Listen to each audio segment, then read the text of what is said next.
Hello and welcome to the section of this week that we'll be looking at arguments and transitivity. So I mentioned arguments a bit in the last unit when we were talking about what are the different parts of a clause.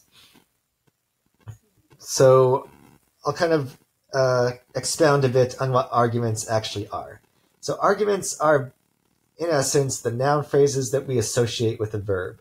So these are going to be things like the subjects that are performing the verb, the objects that are having the verb performed on them, or even the indirect objects that are kind of tangential to the verb itself. So there are two main divisions that we can talk about with arguments, and that is the core argument and the oblique argument.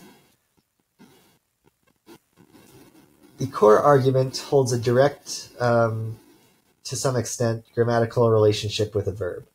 So a core argument is going to have different grammatical properties that depend on the language.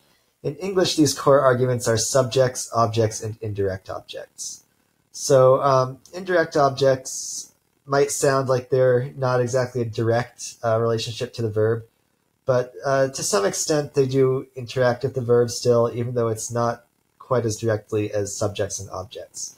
So we'll look at these core arguments coming up right here, right after we talk about oblique arguments. So oblique arguments are arguments that don't have a grammatical relationship with a verb.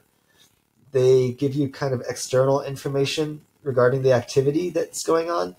So despite being in the sentence, they're not actually interacting with the verb.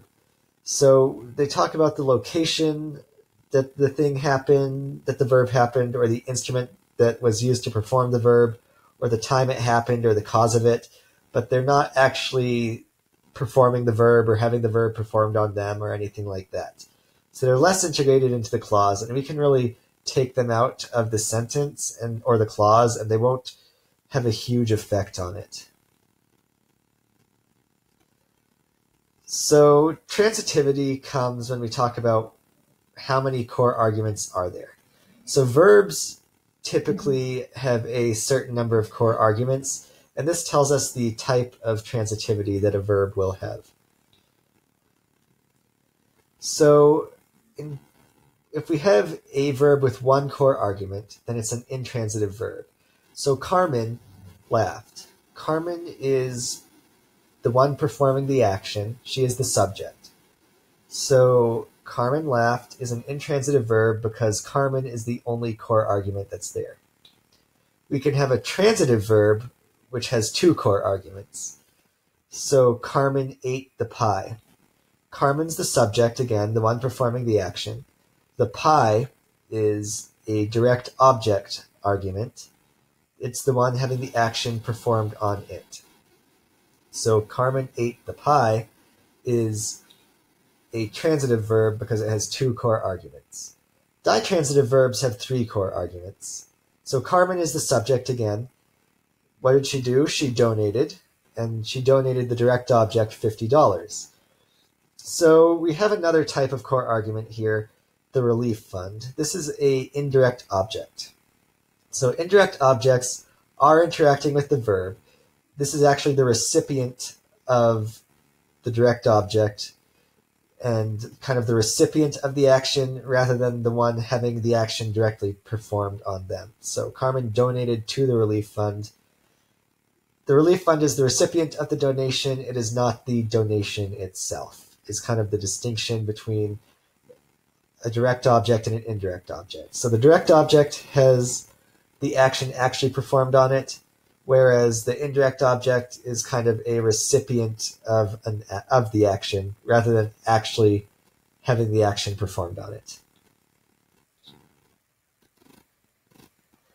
There can be what's called an ambitransitive verb. So these are verbs that can be either transitive or intransitive. English does have verbs like this. So Mary cooked the rice is transitive because we have a subject, Mary, and an object, the rice. So two core arguments is a transitive verb. We can also have Mary cooked. where we just have the subject argument, which makes it intransitive. We can say, I wrote an essay, which is transitive because it has a subject and an object, or I wrote all night, which is intransitive because it just has a subject. So not all verbs can do this. We can't say he fixed on its own, but we can say he fixed our washer. And we can say the man died, but we can't say the man died the cow. So something like died can be intransitive but not transitive, and something like fixed can be transitive but not intransitive.